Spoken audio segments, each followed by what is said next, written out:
This is the video documentation on how we constructed and put up the hanging or climbing archway. And I'll throw in the cliffhanger at the end as well. First, let's climb up on top as usual. Now, here's the top of the climbing archway. We actually use this as a walkway pretty often.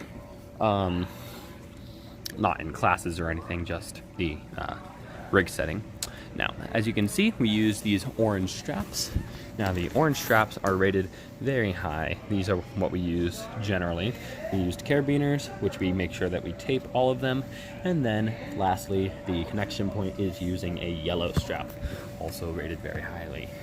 Now, you can see there's a little bit of movement, and that's just because of the straps, but it also helps with making the obstacle just a little bit harder, always having a swinging option. Now, you see we have 1, 2, 3, 4, 5, 6, and then we even have 7 and 8.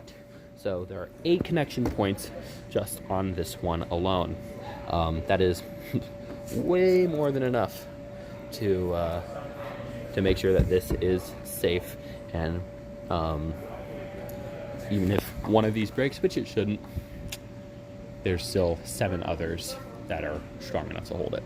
It also kind of helps it move side to side a little bit. Now, for this next one, we have only 4 going up to yellow straps up on the top there.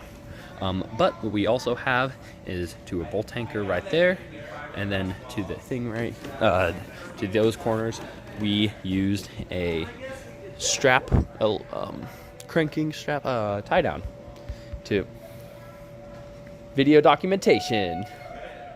A cranking strap to pull it this way, and so that it has very little side to side movement. We also use lots of carabiners, make sure that they are all taped.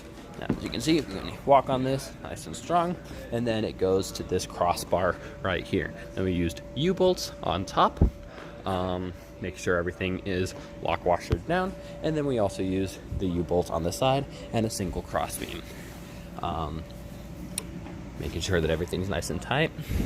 And then we put from here, you can see we bolted on this wood piece with some elbows that go all the way through. So it goes all the way through here to this metal piece, and then the metal piece goes into the gold unistrut.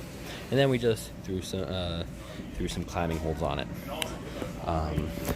Now the bottom, you can see there are lots of T-nuts on the bottom side. We put climbing holes, made sure they are set screwed, and there we go.